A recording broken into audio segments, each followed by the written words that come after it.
Hey everyone, Wolf Lord Rho here. Today we're asking which of the legendary 4 first founding chapter masters could meet their heroic end. No real need for a spoiler warning today, but just keep in mind we will be mentioning events from across the Warhammer 40k universe. And so, with that said, let's waste no time and just jump straight in. Okay, so ever since I, and probably most of us, first stepped foot into the wonderful hobby of 40k, there have been 4 chapter masters of legend who have stood apart from the rest. 4 names that everyone knew, who particularly before the major shake-up of Cadia's destruction and Guilliman's return, were really the face of the Space Marines, of 40k in general. Names who inspired imagination and lasted throughout the years. Marneus Calgar of the Ultramarines, Dante of the Blood Angels, Azrael of the Dark Angels, and Logan Grimnar of the Space Wolves. The Fab Four of the first founding. The deeds and annals of these legends is beyond compare, and I can't tell you how many hours I spent as a kid just staring at their models and reading the lore in the codexes, dreaming of having them leading my forces, wondering what it would be like when they met each other within the lore and came face to face. That old school Calgar model will always have a little place in my heart. And obviously these characters are the foundation and fabric of the setting, and they aren't likely to ever go anywhere, and nor would I want them to. This is very much only a what if conversation. But as a bit of a fun conversation, today I wanted to debate if one were to fall, to see his heroic journey end in a blaze of glory. Well, which one is the more likely? Which of the 4 would it be? And so that's exactly what we're discussing today. So, let's begin first with Marneus Calgar. Now, if there was a face of the Space Marines, it would have to be Marneus Calgar. Before Guilliman returned, it really was Calgar who was the Ultramarine legend. One of the greatest heroes to bestride the galaxy. The man who stopped the Tyranids. The first ever Hive Fleet behemoth. And more recently, of course, it was really his actions alone that averted an inter-Astartes civil war, with Calgar himself becoming the first ever firstborn Marine to undergo the Rubicon procedure, using his own reputation to bind the 2 types of Astartes together. It was a huge gamble, but one that thankfully paid off. A huge testament to the legacy this man has forged. And of course he still leads the war effort at Vigilus, the Nachmund Gauntlet, having thus far denied chaos with everything that they're throwing at the Imperium. It is still one of the most crucial war efforts within the entire galaxy, and one that Calgar simply refuses to lose. So even with Guilliman's return, Calgar has continued to do his thing, be instrumental for the Imperium's survival. However, it is undoubtable, even with that, his legacy has become overshadowed somewhat, taken a back seat, ever since Guilliman has returned. Which is understandable, because no Marine can truly compare to their Primarch. Especially Guilliman, who virtually single-handedly saved the Imperium from destruction in the aftermath of the heresy. So does that mean out of all the 4, Calgar could be the most likely to fall. A final blaze of glory that could cement his legacy. Finally see that age-old debate of Agenman or Sicarius decided. It would certainly be a great move for Sicarius's story, and add some great intrigue for the Ultramarines chapter.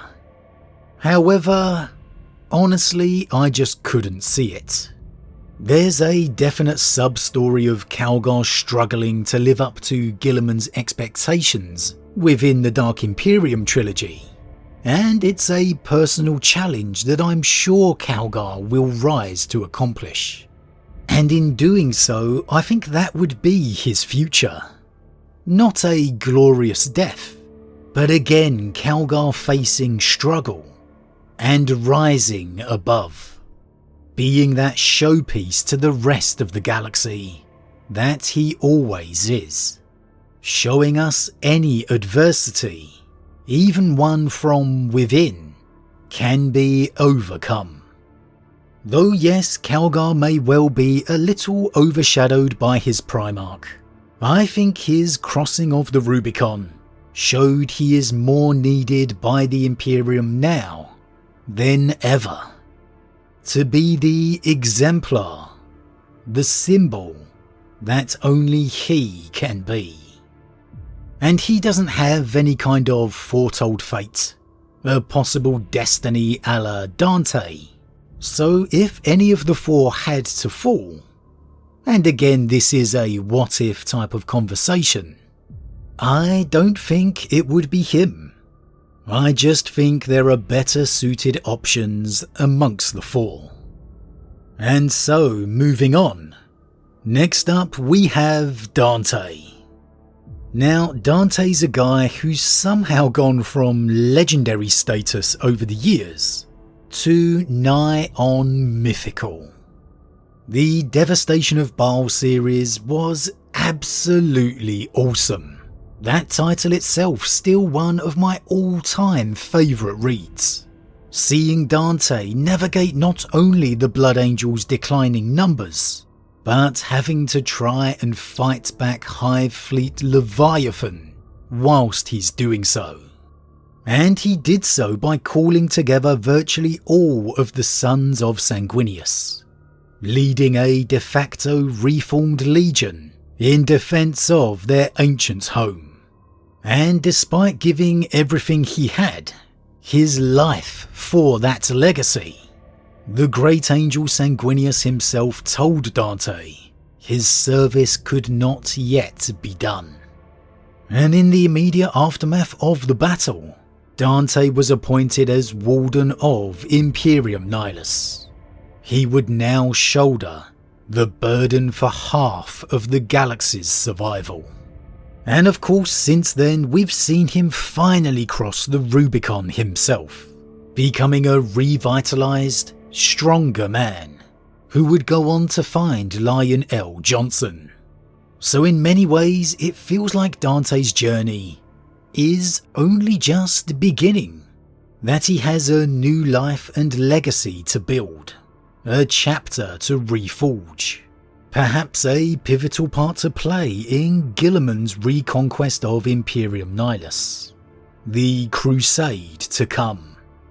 But then there is the fabled Scrolls of Sanguinius, the prophecy, Sanguinius's recorded vision of one of his future sons, clad in golden armour, masked in his face, standing before the golden throne as a final line of defence, ready and willing to give his life in the name of the Emperor. Dante himself believed it to be him, and was ready and willing to give that sacrifice. Considering Chaos's eternal advance, Abaddon and Vashtor's allegiance, to acquire whatever this secret ultimate weapon or power is they seek, who's to say that that prophecy couldn't be far more closer than expected? In reality, it could happen at any time.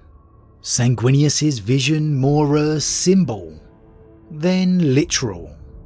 Dante defending the Emperor at any location, a symbol of him standing as a last line of defense.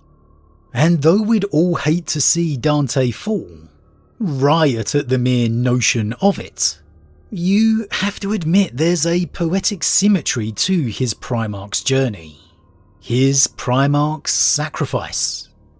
Though Dante getting his vengeance for it would be much preferred, deserved, him following Sanguinius's fate would undoubtedly be far more grim dark.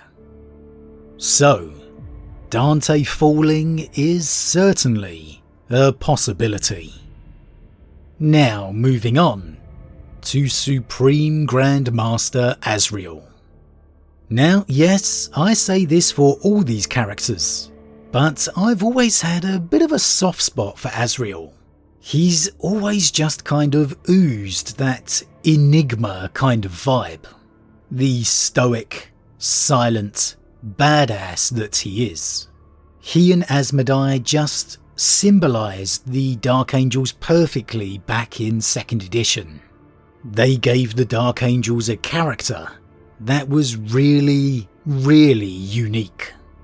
Since then, of course, we've got to know Azrael a little more, understand his rationale, and though he is quite possibly the greatest Supreme Grand Master the Unforgiven has ever had, he has certainly had a lot of trials along the way, and dare I say, made a few mistakes too. He was, thanks to a time loop, quite possibly responsible for the warp storm that flung the Fallen across time and space.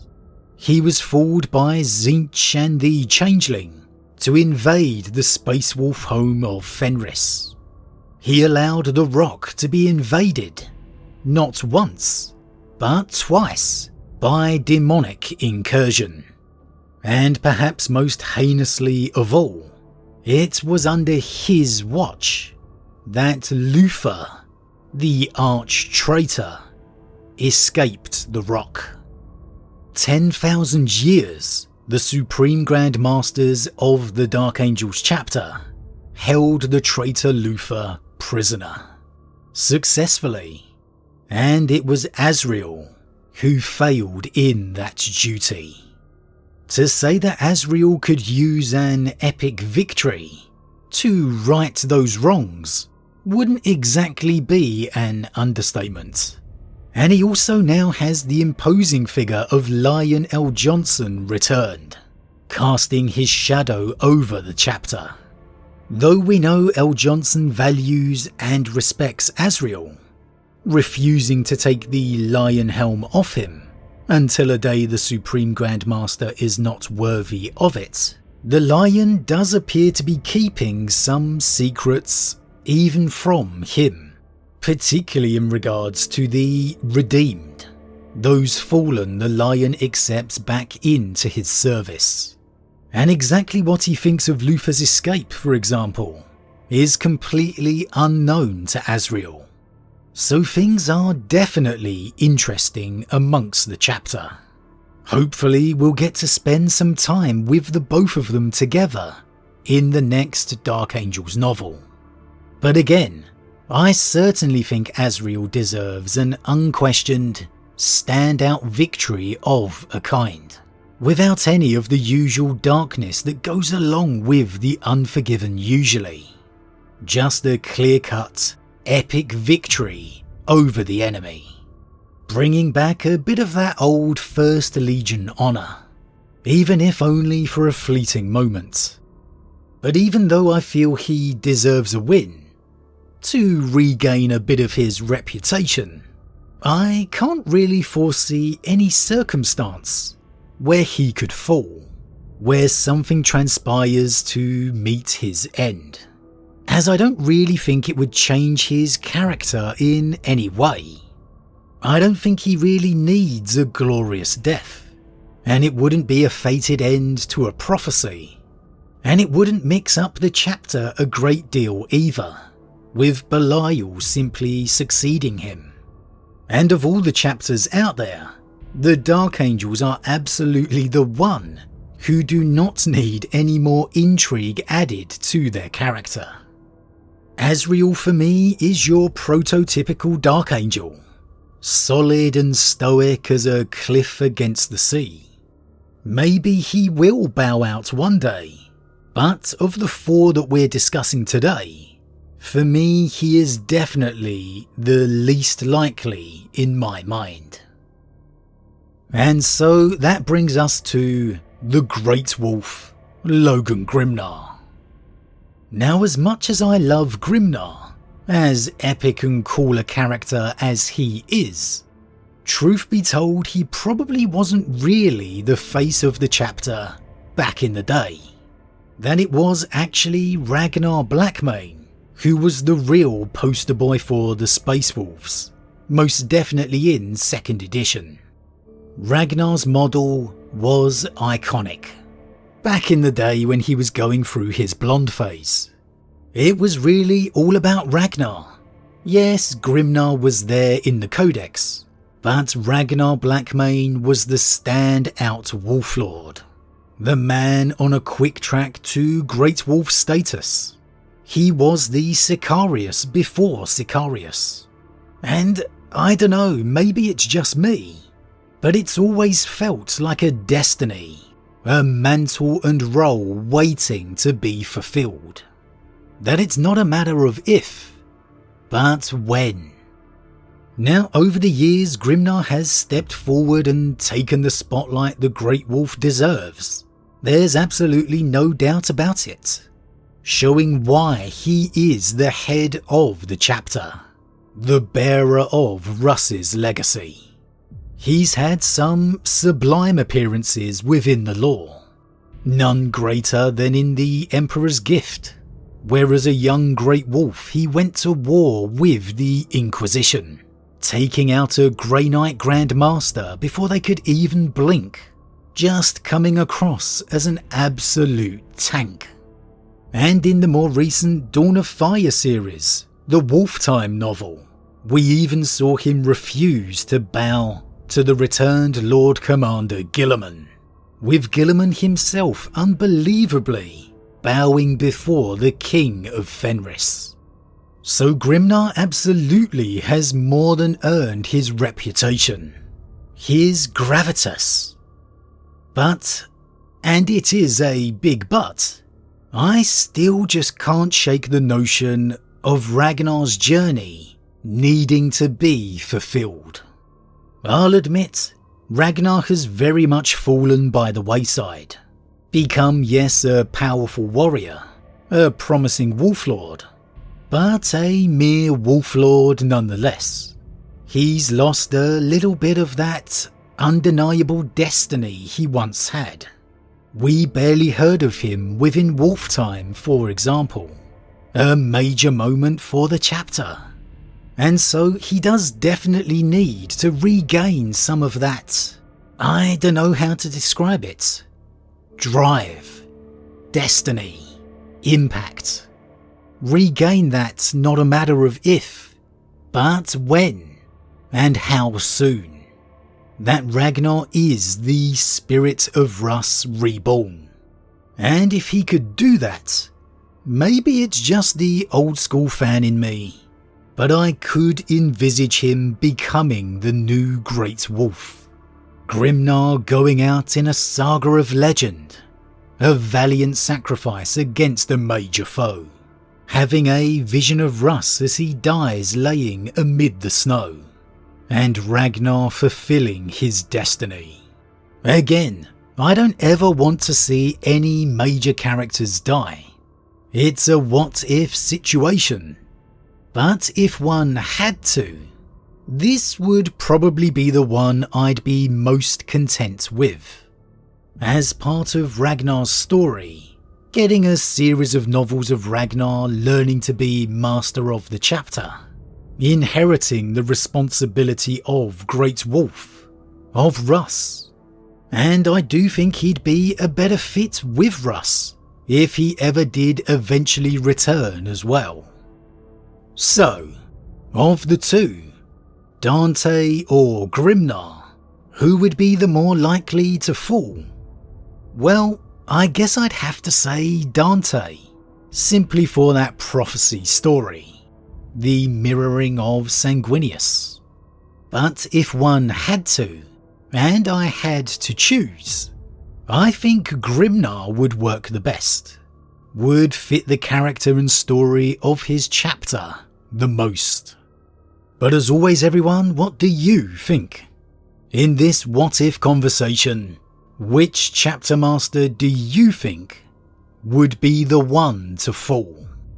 Whose story would go out in a blaze of glory? Whose death would enhance their personal legacy? Or whose fall would work with their chapter the most? As always everyone, leave your thoughts in the comments below. Huge thank you to all my subscribers, your support truly means a lot to me, it really does. If you're new, please consider subscribing to help the channel grow. And if you enjoyed this particular vid, then why not drop a like on it too. But with that said, I am off, and I'll see you all again real soon.